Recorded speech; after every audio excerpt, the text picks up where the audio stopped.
I bought one of the most controversial palettes of the season. This palette didn't score well, and I'm ready to share my unique take on it. So this palette is a limited edition palette for this holiday 2024 from Dior Backstage, and it's called Celestial Glow 006. It is made of 4 highlighters, so is a highlighter palette. And the main reason why she got bad reviews is because of the glittery shade here. Also, this one is glittery. People complained about, the glittery nature of these highlighters. These are mentioned also here: glitter, white, glitter, icy blue. Why did I pick it up? 3 reasons. One is Baked Gelée. It's one of the few Baked Gelée releases. If you're curious about all the Baked Gelée releases in the market, including the ones from the holiday collection, then I have a video for you, is this one, and you can refer to the QR code where I prepared the list. So it's a free list that you can click on and refer to. And the other 2 reasons are these 2 shades. Let me compare the finish of this, how it's stated officially, let's say. So we have a glittery, strobe, and blush, with the finish that is written on the back of this other palette that is a recent acquisition. As you can see from the capital letter Dior, so it's the new one. When they were released for the first time, 3-4 years ago, the brand Dior was written differently. So apparently in this palette, there are no glitter finishes. You see, it's metallic and sheer and shimmer. Looks like they are all different. Still 10 grams and 12 months shelf life. Okay, we will compare it later on. So I picked this palette specifically for the shades that are the most criticized because of the glittery nature of these shades. So first of all, I think that glitter is fine for the holiday season. So I can see a rationale behind the choice of using glittery shade. It's a limited edition palette for the holidays, so it makes sense. But I picked this specifically because I've been thinking to buy the Glittery Bomb by Fenty Beauty. That is a glittery highlighter, and this I think is the Dior equivalent of that. We will swatch the shades in a minute. The third reason why I picked this palette is because I was attracted by this blue. Is a Bridgerton blue. So we are going to compare it to a blue from a Bridgerton palette by McGrath. But if you see, let me see if I can show you in natural lighting what I see in person. Honestly, in natural lighting is harder to see this thing, but this has a duochrome quality. So it is like bluish pink. And that flipping, that duochrome quality, makes this blue very wearable. I would say this palette to me is unique because this is the Dior interpretation of the Fenty Beauty Glittery Bomb. And this, in my opinion, is the Dior take of a blue highlighter. So not as blue, not a straight blue, like it would be an indie highlighter, very experimental, but more of a subtle side with some pink that makes it more wearable and less edgy. Okay, let's watch them. This is the glittery white. Sparkling glittery. Let me also show you how it looks when sheared out. It's definitely, a cascade of glitters. I plan to use this either when I want something very festive, and I know this is the Baked Gelée formula, so sheer and smooth in a way it adheres on the skin. Let me build it up. It's exactly what I was expecting. But the main way I'm gonna use this is on my eyes. Maybe for Christmas or New Year's Eve, it makes sense. But for every day, this, I think it will be pretty on the eyes. This other one, let's watch side by side these 2. Okay. Wow. This is, I hope you can see the pink shift. If I turn my finger, I definitely see pink.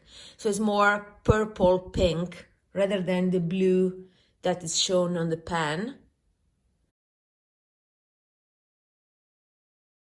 Wow, very nice. I think it's very wearable because of the pink. The pink makes it wearable.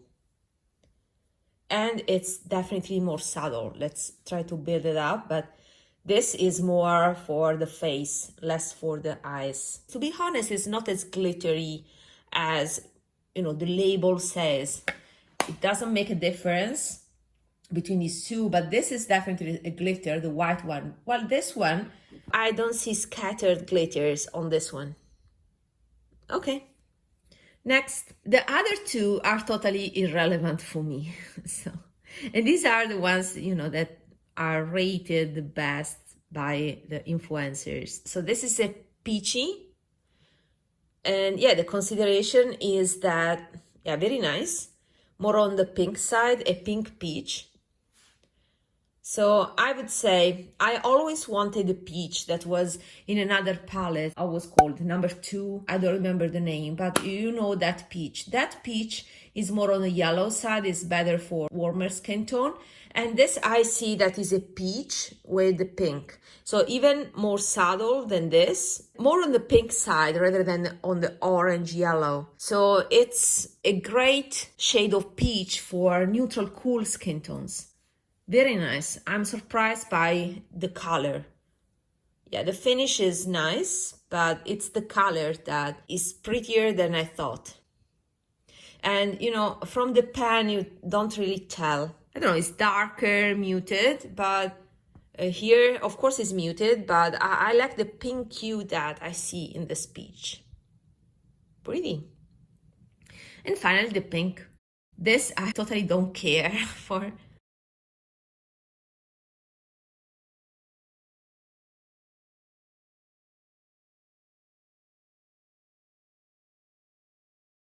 Smooth is the closest to the formulation here. Smooth metallic, more smooth metallic, and in a sense more traditional. I like these three more because they have a uniqueness, the glittery sparkle finish here, and then the subtle purplish quality that makes the blue wearable here, and also the glitters are the right size to be used also for the office. Very nice. This one, yeah, I'm glad that it's so pretty. And then the peach, the finish is perfect, subtle, and also very trendy because it's not the time anymore for this type of finish. It's more either glittery or very subtle. So the highlighters right now are not truly the old school, more metallic ones are not truly on trend right now. And this is very smooth. Nothing to complain about. I like how cool it is. It leans cool. So let's see how it compares with the pink here. So very pretty palette. Happy I have it. Was worth the investment. Whatever something is baked gelée, I think it's a good purchase because I love this formula. So let's compare these ones. In terms of the glittery white, I have two comparisons. I would like to compare them with Chanel.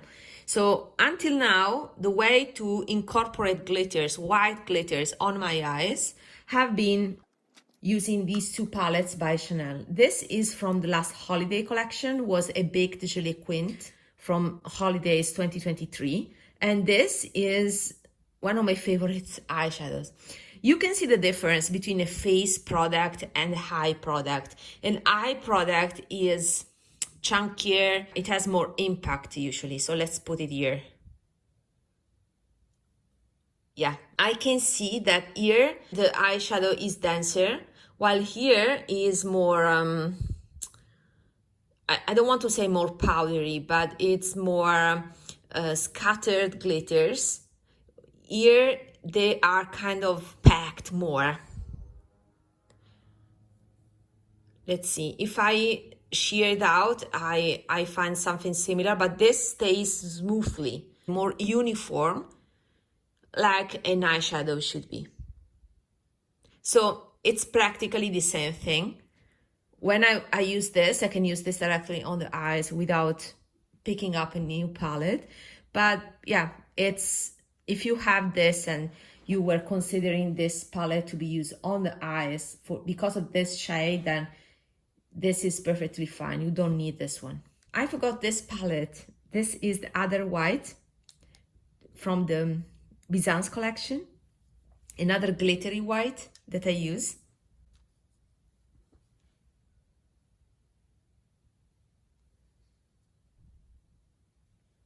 This is another formula, is not Bec de Gelée. It's almost the same, it's difficult to see, but these have more of a sheer base, and this is with a whiter base. You can shear it out and have something similar to this, but the particles here are finer compared to this. So this is more standard shimmer, but very pretty. And these are more, you see, scattered metallic with a sheer base. I prefer this one, but this is lovely as well. This was a surprise shade in this palette that obviously I purchased for the green. Let me put it again here so you will see the difference.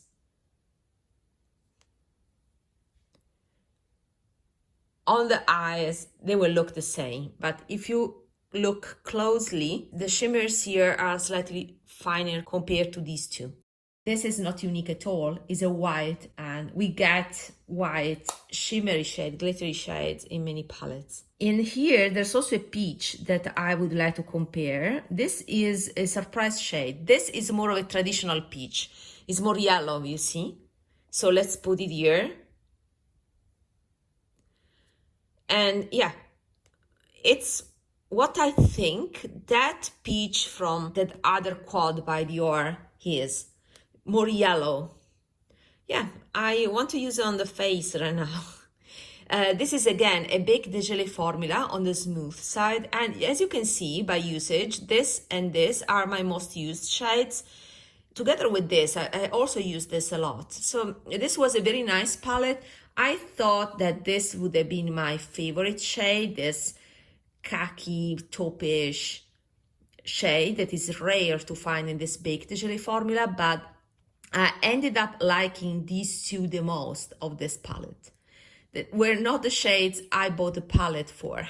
Okay, so this is the comparison, appropriate because the formula is the same. And then let's focus on this pink, and we can compare it with this pink from this Dior was number 4 rose gold palette. Nice. So this is definitely warmer and maybe more metallic, as the label says, metallic. While here, it does make sense because it's not the finish, but it's more the function saying blush. But I would say it's still metallic, but this is definitely cooler, more purple. So I'm happy to report that this is as cool as I want for a pink. So on my skin tone that is neutral, with a slight yellow overtone, but the undertone is neutral cool, I like how mauve-ish it looks. So it's very unique. It's more unique than I expected. So wow, I'm loving all the shades. This because is a pinky peach, and you can see here the difference compared to a yellow peach. And this one, that is this one, that now I see how cool tone it is. It's a cool tone pink rather than a more neutral yellowish pink. I love this shade also on the eyes, and I would like to try this one now as well. As you can see now, see here, from this perspective, how close is this to this one? I mean, you can definitely see there's pink in this blue shade that reminds of this pink that is cool toned. See, there's something in common between these two shades.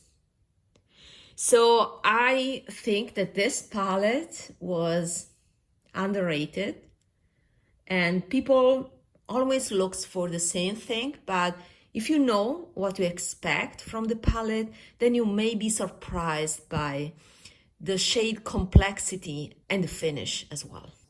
Wow, very happy. Let's compare the blue. So for the blue, honestly, I don't have a bluish highlighter. I used to have them, but they were too coarse, too juvenile. I decluttered them.